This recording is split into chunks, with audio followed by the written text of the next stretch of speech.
آپ حضرات سے گزارش ہے کہ ایک مرتبہ سورہ الحمد اور 3 مرتبہ سورہ توحید کی تلاوت فرما کر مرحوم اکبر علی راجوانی اور ان کی فیملی کے تمام مرحومین، مرحومہ گل بانو بائی دھنجی اور ان کی فیملی کے مرحومین، حاجی اسماعیل لادی والا اور ان کی فیملی کے مرحومین، یاسمین بانو، حاجی محمد علی بادامی اور ان کی فیملی کے مرحومین کو پڑھ کر اور تمام مرحومین مومنات کو پڑھ کر بخش دے۔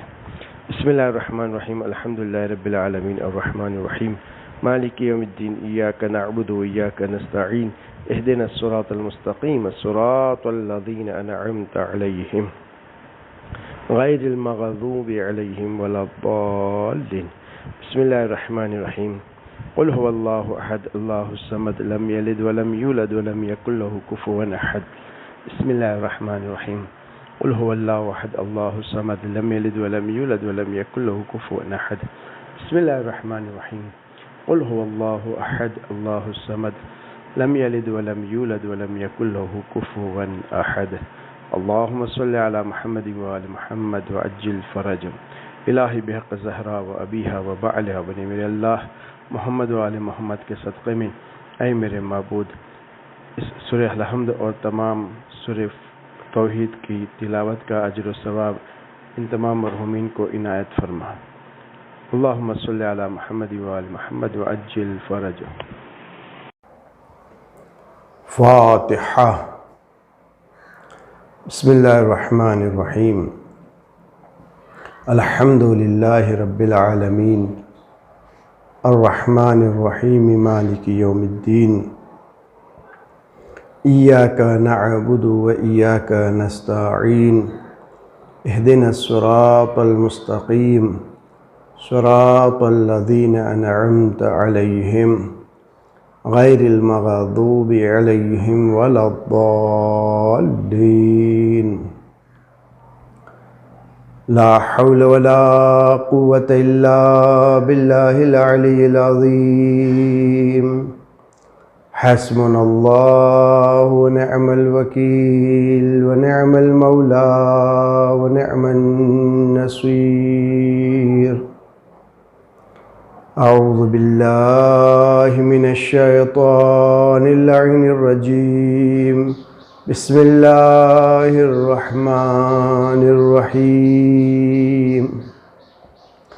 الحمد للہ الذی لا یبلغ مدحتہ القائلون ولا یحصی نعماءہ العادون ولا یؤدی حقہ المجتہدون، الذی لا یدرکہ بعد الہمم ولا ینالہ غوث الفتن، الذی لیس لصفتہ حد محدود ولا نعت موجود ولا اجل ممدود ولا وقت معدود، فطر الخلائق بقدرته ونشر الرياح برحمته ووتد بالصخور ميدان أرضه جلت وعظمت، الصلاة والسلام على أشرف الأنبياء والمرسلين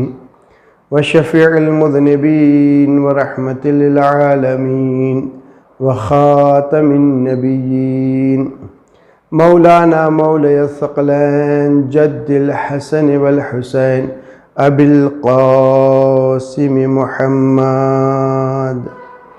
اللهم صل على محمد وآل محمد وعلى آله الطيبين الطاهرين المعصومين المظلومين، ولعنة الله على أعدائهم وغاصب حقوقهم ومنكر فضائلهم أجمعين إلى قيام يوم الدين۔ أما بعد، فقد قال رسول الله صلى الله عليه وآله وسلم: حسين مني وأنا من الحسين، أحب الله من أحب حسينا۔ صلوات محمد وآل محمد۔ اللهم صل على محمد وآل محمد وعجل فرجهم۔ عزیزان محترم، ماہ ازاں، ماہ محرم 1443 ہجری کی چوتھی مجلس، اللہ سبحانہ وتعالی آپ سب کی عزاداری کو قبول فرمائے اور گریہ و ماتم عزاداری کا اجر و ثواب بے حساب آپ سب کو عنایت فرمائیں۔ ہماری گفتگو چل رہی ہے فضائل اہل بیت اور اس میں خاص امام علی علیہ السلام کی فضیلت اور امام حسین علیہ السلام کے قیام سے نصیحتیں۔ آپ کی خدمت میں عرض کیا کہ قرآن مجید کی آیت تطہیر اہل بیت اطہار علیہ السلام کی شان میں نازل ہوئی۔ کل آپ کی خدمت میں پیغمبر اسلام کی وہ حدیث پیش کی جس کو جبرائیل اللہ سبحانہ وتعالیٰ کی طرف سے لے کر نازل ہوئے۔ اللہ کے پیارے رسول نے صدیقہ کبریٰ جناب فاطمہ الزہرا سلام اللہ علیہا کی خدمت میں عرض کی اور جناب سیدہ نے یہ حدیث بیان کی جس میں مولا علی علیہ السلام کی محبت کو امام علی علیہ السلام کی محبت کو مکمل کامیابی کہا گیا ہے۔ جیسا حق ہے ویسے کامیابی علی علیہ السلام کے ساتھ محبت میں ہے، اور جو بھی علی علیہ السلام کے ساتھ بغض رکھتا ہے، دشمنی رکھتا ہے، تو وہ شقی ترین انسان ہے، وہ ملعون ترین انسان ہے۔ آج آپ کی خدمت میں ایک اور حدیث ارشاد ہو رہا ہے۔ پیارے نبی حضرت محمد مصطفیٰ صلی اللہ علیہ وآلہ وسلم ارشاد فرما رہے ہیں کہ جو بھی علی علیہ السلام سے محبت کرتا ہے، اللہ سبحانہ وتعالی اس کی نمازیں، اس کے روزے، اس کی عبادتوں کو قبول فرماتا ہے،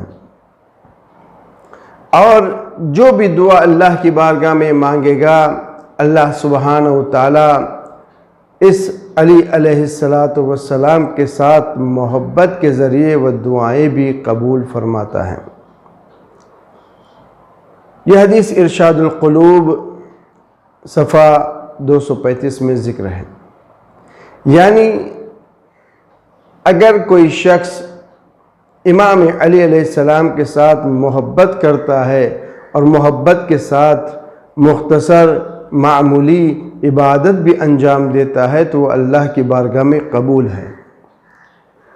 اگر کوئی شخص امام علی علیہ السلام کے بغض میں زندگی گزار رہا ہے، دشمنی نہیں رکھتا ہے، تو وہ شخص کی نہ تو نمازیں، نہ تو روزے، نہ تو دوسری عبادتیں اور نہ ہی دعائیں قبول ہوتی ہیں۔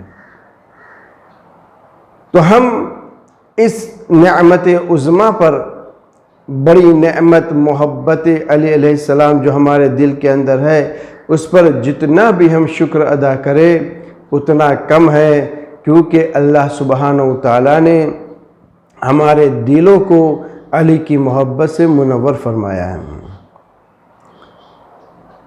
ایک دوسری حدیث کے اندر پیارے نبی ارشاد فرما رہے ہیں کہ اے لوگو، اگر کوئی یہ چاہتا ہے کہ اللہ کے غضب کو خاموش کرے اور اپنے اعمال اللہ کی بارگاہ میں قبول ہو، تو اس کے لیے ضروری ہے کہ علی سے محبت کرنی چاہیے، کیونکہ علی سے محبت ایمان میں اضافہ فرماتا ہے۔ یہ محبت علی ایمان کو دوبالا کرتی ہے۔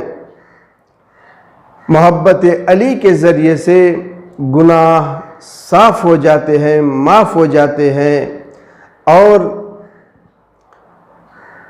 اس طریقے سے گناہ پگھل جاتے ہیں جیسے آگ کے اندر سیسا کو رکھا جائے اور سیسا پگھل جاتا ہے۔ یہ حدیث جناب المودت کے اندر ذکر کی گئی ہے۔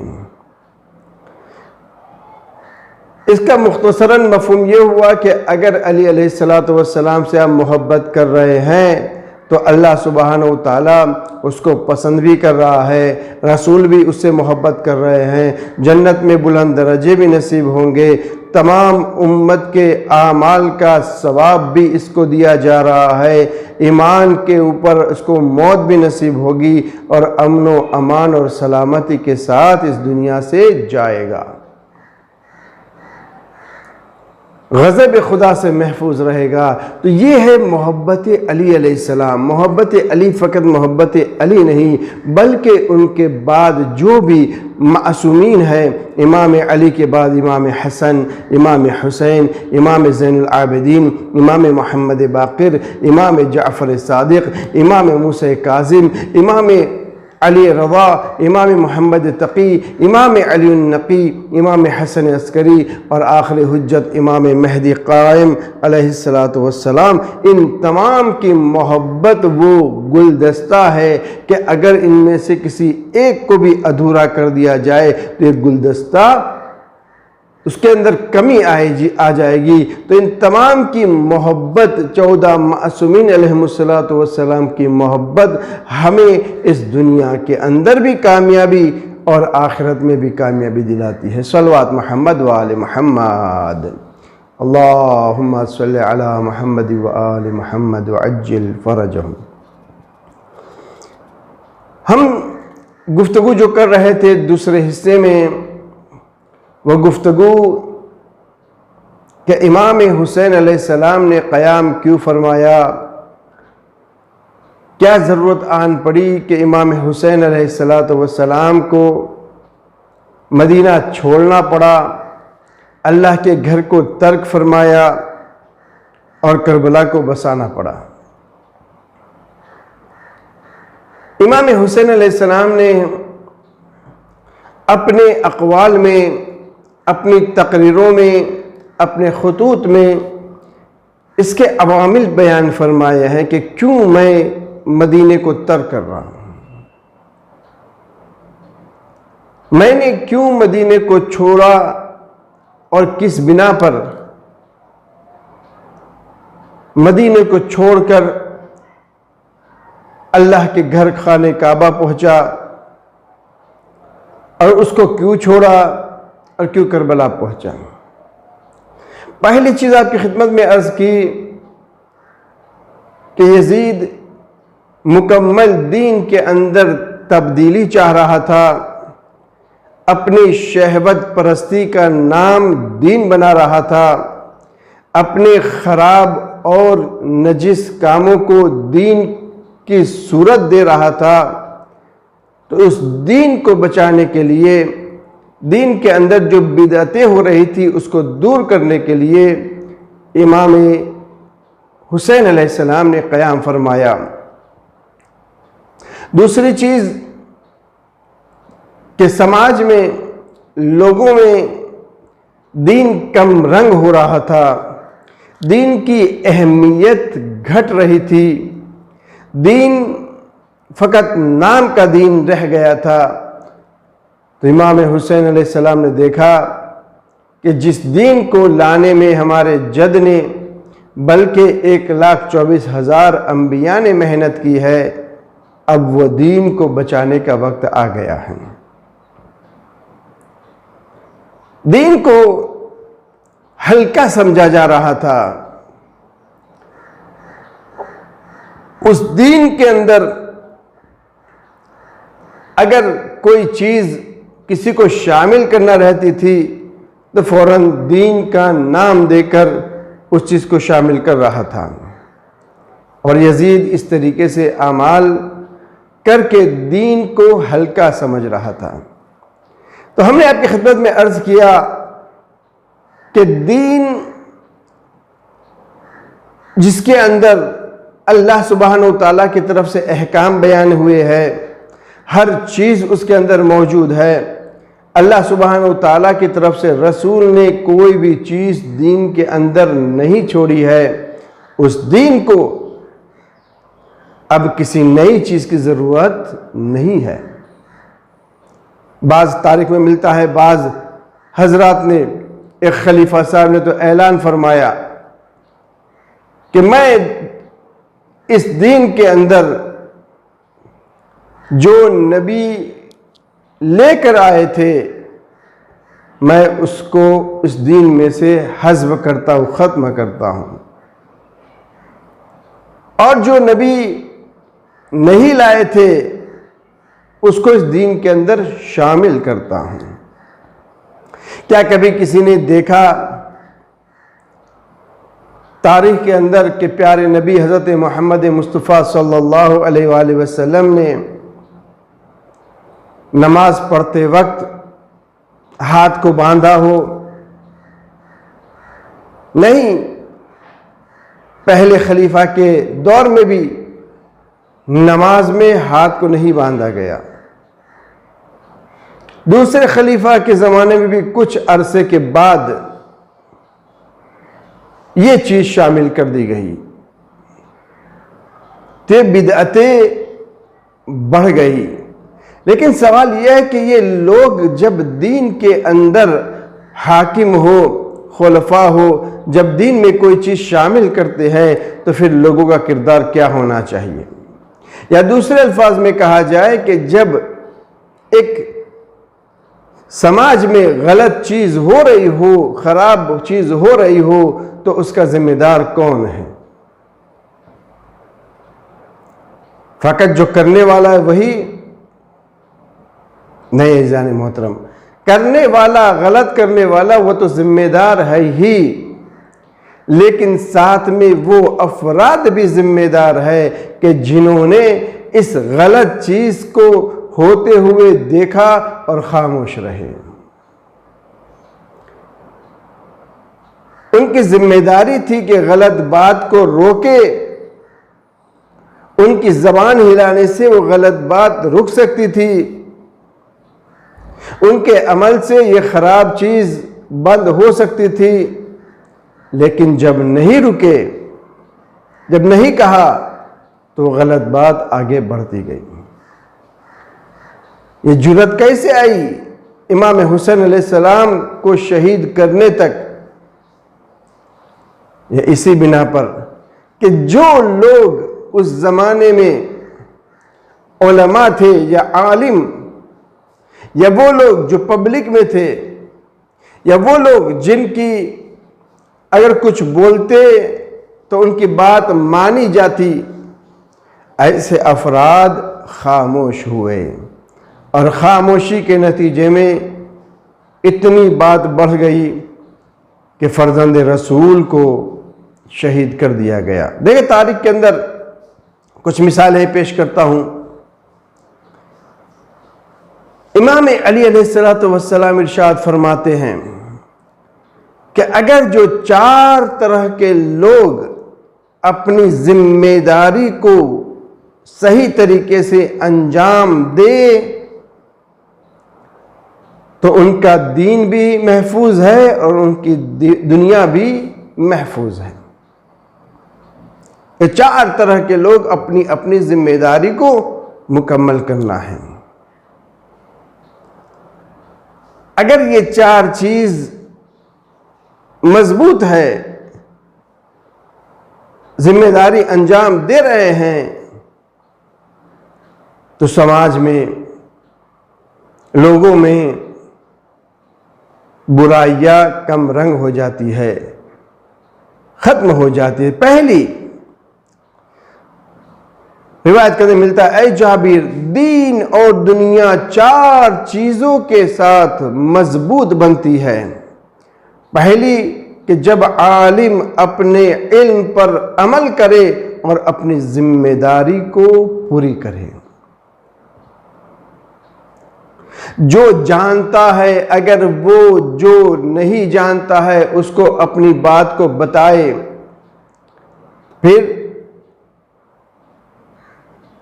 سماج میں لوگوں کے درمیان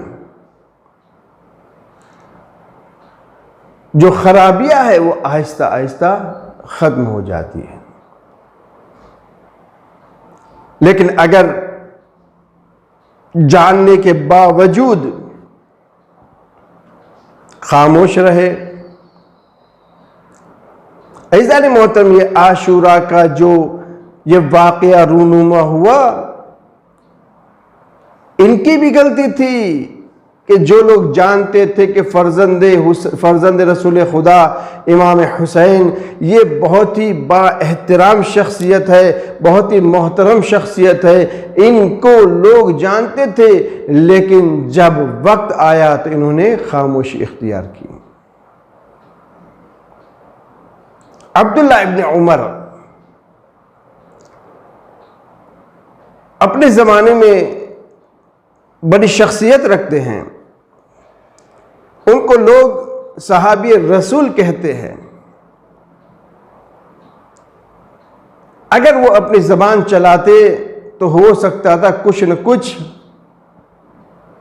ہوتا.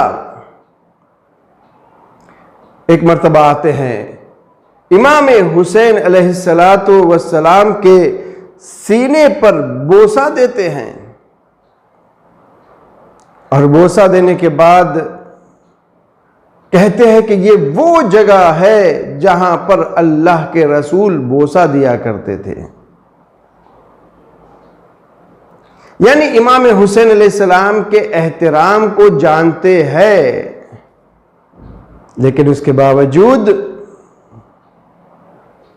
کیا ہوا؟ یہاں تو بیان کر رہے کہ احترام ہے، لیکن حکومت کے سامنے بولنے کی ہمت نہیں ہے. جو خرابیاں سماج میں، لوگوں میں، شہروں میں، حکومت کے اندر جو ہوتی ہے، جو جاننے والے ہیں اگر وہ خاموش رہتے ہیں تو ان سے خرابیاں اور بڑھتی ہے. کرنے والا برائی کر جاتا ہے، جتنا ذمہ دار کرنے والا ہے، برائی کرنے والا ہے، ظلم کرنے والا ہے، فتنہ کرنے والا ہے، فساد کرنے والا ہے، اس سے زیادہ میرے خیال سے جو ذمہ دار ہے کہ یہ سب چیزیں دیکھنے کے باوجود خاموش رہنے والا، یہ بڑا ذمہ دار ہے. امام حسین علیہ السلام اتنا بڑا ان کے ساتھ واقعہ رونما ہوا، لیکن وہی لوگ جو صاحبان علم تھے ان کا ساتھ نہیں دیا. جن لوگوں نے بلایا تھا ان کو، وہی لوگ امام حسین علیہ السلام سے دور ہو گئے. ہمارے سماج میں یہی ہوتا ہے، 5 آدمی ہو، 8 آدمی ہو، 10 آدمی ہو، 100 آدمی ہو، اگر کوئی ایک آدمی برائی کر رہا ہے، کسی پر ظلم کر رہا ہے، کسی کا حق چھین رہا ہے، کسی کے لیے خرابی کر رہا ہے، اگر اس ایک آدمی کو اگر کرنے والا جو ہے اس کو نہ روکا گیا تو کیا ہوگا؟ فقط وہ ذمہ دار نہیں ہے جو کر رہا ہے، بلکہ جو لوگ روک سکتے تھے، جو لوگ اس کو پکڑ سکتے تھے، اگر اس کو نہیں پکڑا گیا، نہیں روکا گیا، لوگ خاموش رہے، تو پھر وہ لوگ بھی شامل ہے کہ جو لوگ سن کر خاموش رہے.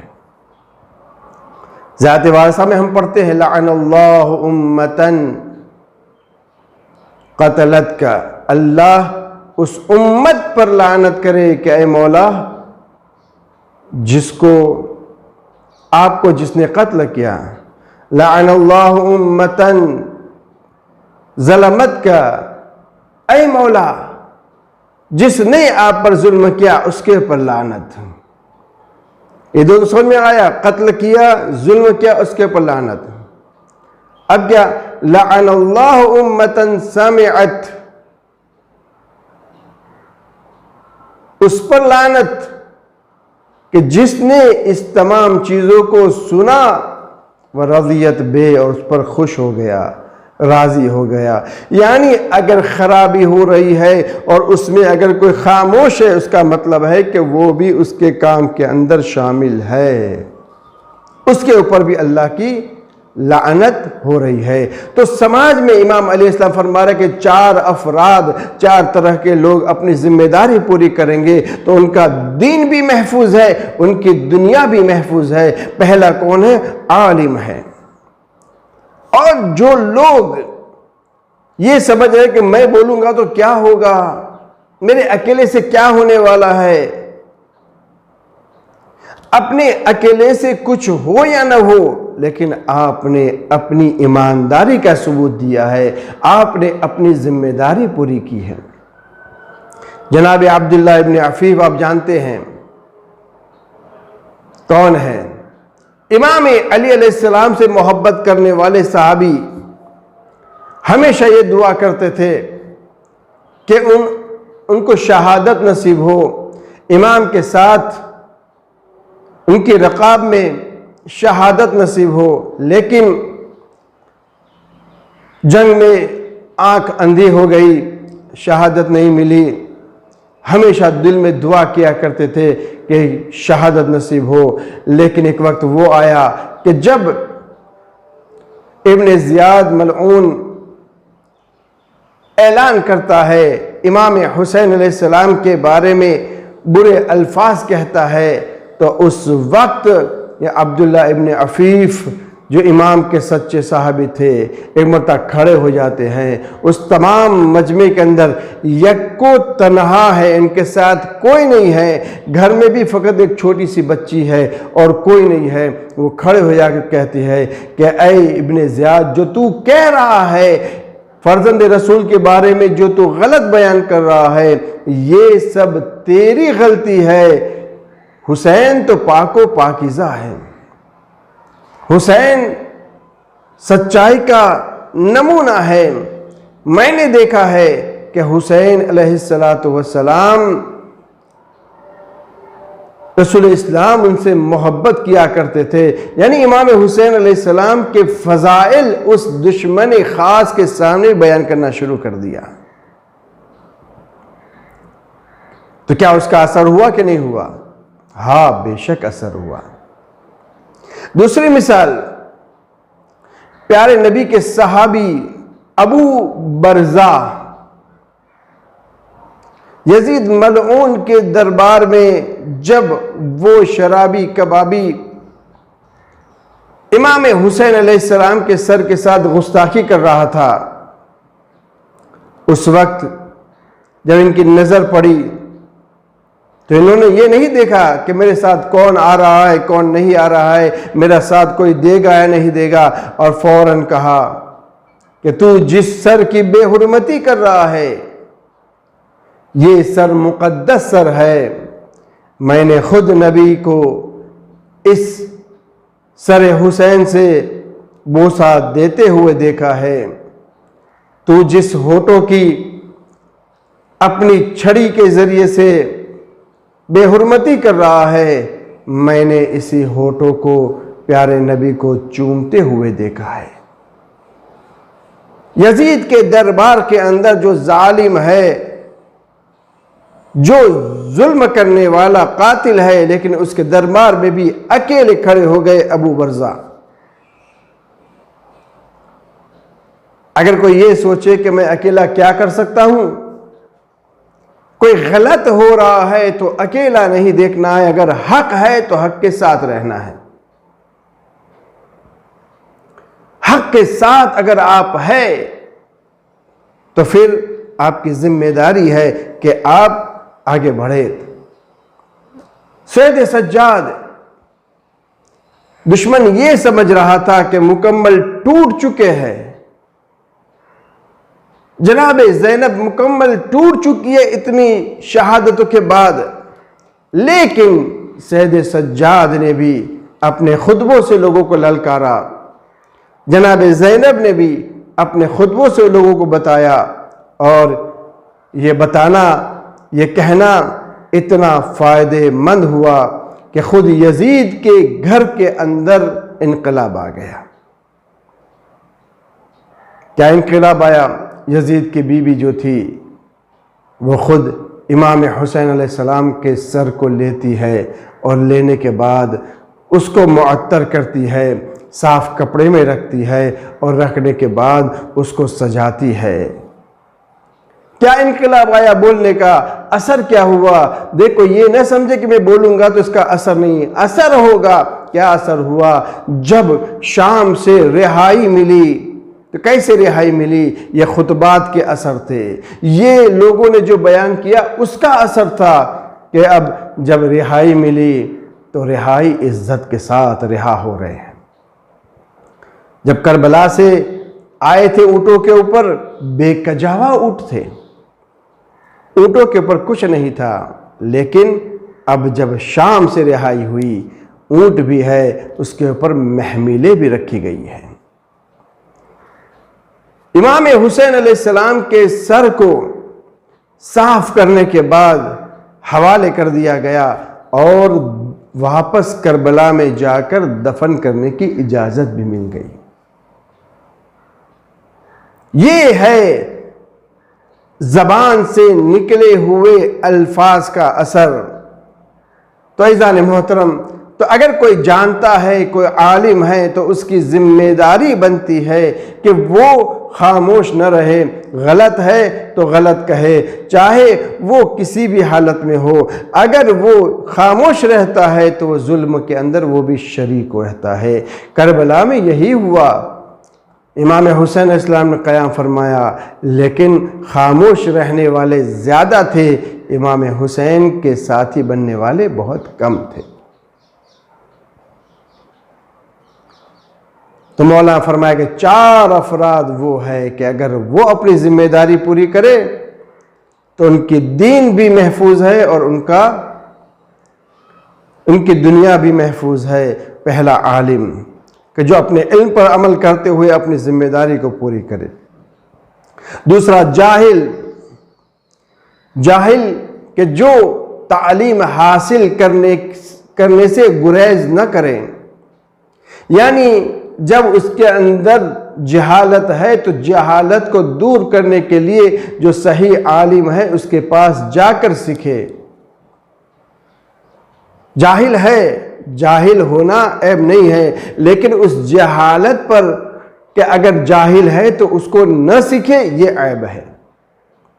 ہمیں معلوم ہے کہ ہمارا وضو صحیح نہیں ہے، بار بار کہنے کے باوجود بھی اگر ہمارا وضو صحیح نہیں ہے، ہماری نماز صحیح نہیں ہے، ہمارا روزہ صحیح نہیں ہے، ہمارا غسل صحیح نہیں ہے، ہماری دوسرے احکام صحیح نہیں ہے، تو اب یہ جاہل کی ذمہ داری ہے کہ جو جانتا ہے اس کے پاس جا کر وہ تعلیم حاصل کرے اور اپنے اعمال کو درست کرے۔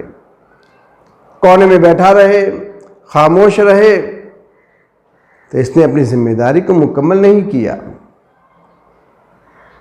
تو پہلا عالم، دوسرا وہ جاہل کہ جس کے ذریعے سے جو جہالت ہے اس کے اندر، وہ جہالت کو اپنے اندر سے دور کرے۔ چوتھا شخص وہ سخی، امام علیہ السلام فرما رہے ہیں کہ جس کا دین اور دنیا حفاظت میں ہے، کہ جو سخی ہے، سخاوت کرنے والا ہے، مالدار ہے، وہ مالدار خرچ کرنے کے لیے کنجوسی نہ کرے، جو کچھ بھی ہے اللہ کی راہ میں خرچ کریں۔ کسی کا بھی مال پڑا رہے گا، قبر کے اندر کام نہیں آئے گا۔ بعض لوگ یہ کرتے ہیں کہ مال جمع کرے، پھر آخر میں موت آ جاتی ہے، نہ ان کے کام آتا ہے مال، نہ کسی اور کے کام آتا ہے، دوسرے لوگ اٹھا کے لے جاتے ہیں۔ اگر مال ہے تو دین اور دنیا حفاظت کے لیے امام نے فرمایا اپنی ذمہ داری پوری کرے، کہ وہ کنجوسی نہ کرے، جس کا حق ہے وہ حق ادا کرے، جہاں پر خرچ کرنا چاہیے وہاں خرچ کرے، جہاں غربا ہے، محتاج ہے، وہاں پر خرچ کرے۔ اور چوتھا گروہ کہ وہ محتاج، وہ غریب کہ جو دنیا سے دنیا کے بدلے آخرت کو نہ بیچے، یعنی وہ خوددار ہو، اپنی تھوڑی سی پریشانی کے لیے دوسروں کے ساتھ جھوٹ بول کر غلط بیانی سے آخرت کو نہ بیچے۔ عزیزان محترم، یہ مختصراً آپ کی خدمت میں عرض کیا کہ اگر ہم چاہتے ہیں کہ امام حسین علیہ السلام نے جو قیام کیا ہے اس کے ساتھ آج بھی ہو جائے، تو ہماری بھی ذمہ داری ہے کہ امام حسین علیہ السلام نے جس بنا پر قیام کیا، جو چیزیں یزید کے ساتھ تھی، جو چیزیں یزید کی عادتیں تھیں، ان عادتوں کو چھوڑنا پڑے گا۔ اگر ہم چھوڑ رہے ہیں تو ہم گروہ حسینی میں شامل ہو جائیں گے۔ امام حسین علیہ السلام کی زندگی سے ہم درس حاصل کریں گے۔ ھذا دارو، دیکھیں یہ دین جو ہمارے پاس آیا ہے بڑی مصیبتوں کے ساتھ آیا ہے، اتنی آسانی سے نہیں پہنچا ہے، کتنی بڑی مصیبتیں اٹھائی ہے، کوئی معمولی نہیں۔ امام حسین علیہ السلام کے گھر والے وہ بھی شہید ہوئے۔ اس مصیبت میں امام حسین علیہ السلام نے بڑی قربانیاں پیش کی۔ جب 2 محرم آتی ہے تو قافلہ امام حسینی میدان کربلا میں پہنچتا ہے، لیکن کیسے پہنچا؟ حور یزید ریاحی جناب حور ایک جگہ پر امام حسین علیہ السلام کے قافلے کو گھیر لیتے ہیں، اور اس جگہ پر امام حسین علیہ السلام ان کے خیمے لگے ہوئے تھے، پانی ان کے پاس بے حساب تھا۔ دیکھا کہ حور کا لشکر پیاسا ہے، امام حسین علیہ السلام نے اس لشکر کے ایک فرد کو پانی پلایا، جو پیچھے رہ گیا تھا اس کے لیے بھی پانی کی سبیل کی۔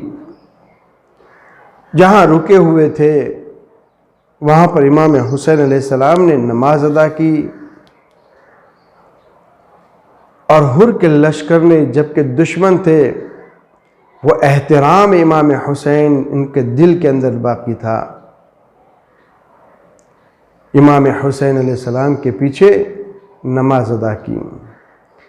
ایک وقت وہ آتا ہے کہ امام حسین علیہ السلام اپنے فرس پر، اپنے گھوڑے کے اوپر آگے بڑھنا چاہتے ہیں۔ حر آگے بڑھتا ہے اور گھوڑے کی لگام کو پکڑ لیتا ہے۔ ایک مرتبہ جناب عباس جلال میں آ جاتے ہیں، مولا حسین فرماتے ہیں کہ اے حور، تیری ماں تیرے غم میں روئے۔ اللہ اکبر! یہ وہ قیامت خیز جملہ تھا کہ حر کے دل کے اندر اس کا اثر آن پہنچا۔ فرمایا کہ اے حسین، اگر جو تمہاری ماں فاطمہ نہ ہوتی تو میں بھی آپ کے لیے الفاظ کہہ سکتا تھا۔ آپ کی ماں فاطمہ، جن کے لیے میں الفاظ نہیں کہہ سکتا۔ یہ احترام جناب فاطمہ تھا، لیکن ہاں، یہ احترام جناب سیدہ کتنا اثر کر گیا۔ جب شب عاشور آتی ہے، یہی حر جو لشکر کا سردار تھا، اس لشکر کے سردار کا پورا کمانڈر تھا، لیکن ایک مرتبہ ادھر ادھر خیام کے اندر گھوم رہا ہے کہ بھائی نے پوچھا خیریت تو ہے؟ کہا کہ ہاں، میں ایک طرف جنت کو دیکھ رہا ہوں، ایک طرف دوزخ کو دیکھ رہا ہوں۔ کہا کہ خیریت تو کیا کہنا چاہ رہے ہیں؟ ہاتھ پکڑا، تھوڑے دور لے گئے اور کہا کہ ذرا آ کر سنو تو۔ جب سناٹا چھایا ہوا تھا، آواز سنی تو کیا آواز تھی؟ العطش العطش، ہائے پیاس ہائے پیاس۔ خیام حسینی سے پیاس کی آواز آ رہی تھی۔ ہاں عزادارو، بس اسی دوران ایک مرتبہ حر نے کہا ان سب کا ذمہ دار میں ہوں، اگر میں گھیر کے کربلا نہ لاتا تو حسین کے بچے پیاسے نہ رہتے، یہ بیویاں بلک بلک کر نہ روتی ہوتی۔ ایک مرتبہ عمر سعد ملعون کے پاس پہنچے، اے عمر سعد، کیا واقعاً کل جنگ ہوگی؟ کہا کہ ہاں کل جنگ ہوگی، سر تن سے جدا کر دیے جائیں گے، تلوار سے تلوار ٹکرائے گی۔ حور نے اب ارادہ کر لیا اگر ان کا یہی ارادہ ہے اب مجھے یہاں رہنا مشکل ہے۔ انہوں نے چھوڑ دیا، کہا کہ میں اب جا رہا ہوں۔ بھائی نے کہا کہاں جا رہے ہو؟ کہا جنت کی طرف جا رہا ہوں۔ بھائی بھی شامل ہو گیا، غلام بھی شامل ہو گیا، ایک روایت کے مطابق بیٹا بھی شامل ہو گیا۔ یہ مختصر سا قافلہ یزید کے لشکر کی طرف سے روانہ ہوا۔ ارے کس طریقے سے روانہ ہوا آپ لوگ جانتے ہیں۔ ارے یہ مختصر قافلہ جب امام حسین علیہ السلام کی سرحد میں پہنچا، ایک مرتبہ بیٹے نے کہا کہ بابا اللہ اکبر، کہا بیٹا اللہ اکبر کہنے کا کیا مطلب ہے؟ کہا ابو الفضل عباس پہرا بھر رہے ہیں، ابو الفضل عباس پہرا بھر رہے ہیں۔ ہاں عزادارو، ایک مرتبہ جب یہ سنا تو کہا اللہ اکبر، جب نزدیک پہنچے پھر سے کہا اللہ اکبر، کہا کہ بیٹا اللہ اکبر کہنے کا کیا مطلب ہے؟ کہا کہ آقا حسین تشریف لا رہے ہیں۔ جیسے ہی نام سنا، ارے حور نے گھوڑے سے اپنے کو زمین پر گرایا، آقا حسین کی خدمت میں پہنچ کر اپنے قدموں اور اپنے سر کو امام کے قدموں پر رکھ دیا۔ آقا کیا میری خطا معاف ہو سکتی ہے؟ مولا کیا میری خطا معاف ہو سکتی ہے؟ ہاں عزادارو، بس یہ کہنا تھا۔ مولا حسین جو رحمت للعالمین کے نواسے تھے، ارے جو امام علی علیہ السلام کے فرزند تھے، ارے جو دشمن کو بھی پانی اور شربت پلانے والے ان کے فرزند تھے، امام حسین نے حور کو اٹھایا، گلے لگایا، اے حور انت الحر فی الدنیا والآخرہ، ارے تم اس دنیا میں بھی آزاد ہو اور آخرت میں بھی آزاد ہو۔ آزادارو صبح ہوئی، حور نے اجازت طلب کی، ارے مولا حسین نے اجازت تو نہیں دی۔ ارے حور نے جب زیادہ کہا تو کہا کہ اگر مجھے اجازت نہیں دے تو میرے فرزند کو اجازت دی جائے۔ ان کے فرزند کو اجازت ملی، ارے جنگ کے اندر لڑے، وہ بہادری سے لڑے، بہت سو کو فنار کیا۔ ایک مرتبہ آواز آئی بابا خدا حافظ، جناب حور دوڑتے ہوئے جانا چاہتے تھے۔ ایک مرتبہ امام حسین نے کہا اے حور کیا کبھی دیکھا ہے کسی جوان بیٹے کی لاش کے اوپر ارے بوڑھا باپ وہاں پر نظر آئے؟ اے حور تم یہاں رہو، میں پہنچتا ہوں۔ عزادارو جب امام حسین علیہ السلام وہاں پہنچے، ارے حور کے بیٹے دنیا سے چلے جا چکے تھے۔ ارے مولا سے کہتا ہوں اے مولا آپ نے حور کو ان کے جوان بیٹے کے پاس نہ آنے دیا، لیکن ہاں عصر عاشور آپ کا فرزند علی اکبر ایڑیا رگڑ رہا ہوگا اور آپ اس کے نزدیک بیٹھے۔ الا لعنت اللہ علی القوم الظالمین، سيعلم الذين ظلموا أي منقلب ينقلبون۔ الہی بحق زہرا و ابیہا و بعلا بنیہا، میرے اللہ محمد و آل محمد کے صدقے میں اس مختصر مجلس کو قبول فرما، ہم سب کو محبان امام حسین میں شمار فرما، ہمارے گناہ کبیرہ صغیرہ معاف فرما، اے مہلک ہلاک کرنے والے بیماری سے ہم سب کو نجات عطا فرما۔ اے خدا اے خدا اے خدا ہم سب کے ایمان کی حفاظت فرما، دنیا اور آخرت میں کامیابی عطا فرما، تمام کے رزق و روزی میں برکت عطا فرما، تیری آخری حجت وقت کے امام عصر علیہ السلام کے ظہور میں تعجیل فرما، ان کے انصار میں شمار فرما۔ ربنا تقبل منا انک انت السمیع العلیم۔ آپ حضرات سے گزارش ہے کہ ایک مرتبہ سورہ الحمد اور 3 مرتبہ سورہ توحید کی تلاوت فرما کر مرحوم اکبر علی راجوانی اور ان کی فیملی کے تمام مرحومین، مرحومہ گل بانو بائی دھنجی اور ان کی فیملی کے مرحومین، حاجی اسماعیل لادی والا اور ان کی فیملی کے مرحومین، یاسمین بانو، حاجی محمد علی بادامی اور ان کی فیملی کے مرحومین کو پڑھ کر اور تمام مرحومین مومنات کو پڑھ کر بخش دے۔ بسم اللہ الرحمن الرحیم، الحمدللہ رب العالمین الرحمن الرحیم مالک یوم الدین، ایاک نعبد و ایاک نستعین، اہدنا الصراط المستقیم صراط الذین انعمت علیہم غیر المغضوب علیہم ولا الضالین۔ بسم اللہ الرحمن الرحیم، قل هو اللہ احد اللہ الصمد لم یلد ولم یولد ولم یکن له کفوا احد۔